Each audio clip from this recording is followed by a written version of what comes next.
তুমি সেই সন্তান হইও না যে তুমি নেশাখোর,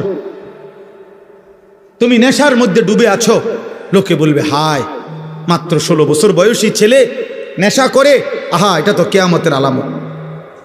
তাহলে তো তুমি তো হইলা সেই কিয়ামতের আলামত।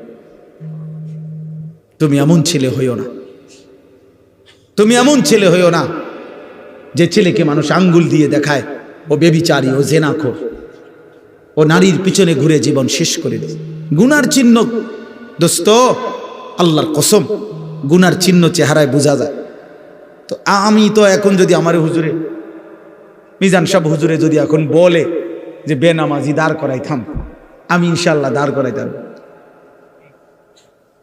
বেনামাজি সন্তান, এ তো দেখলেই চিনা যায়, ওর চেহারা দেখলেই তো বোঝা যায়। মালিকের সেজদা যার কপালে নাই, পৃথিবীর সমস্ত ফেয়ার এন্ড লাভলি দিলেও তোমার সুন্দর লাগবে না। ফেয়ার এন্ড লাভলি তো নাই, ফেয়ার এন্ড লাভলি কোম্পানির এই ফেয়ার এন্ড লাভলি নামে বাদ করে দিছে, এটা অন্য নাম নাই, নামে নাই, এটা নামে নাই, দোকা দোকা। এটা যদি মানুষের সুন্দরে বানায় তো নাম বদলাই লেখা, বুঝেন নাই?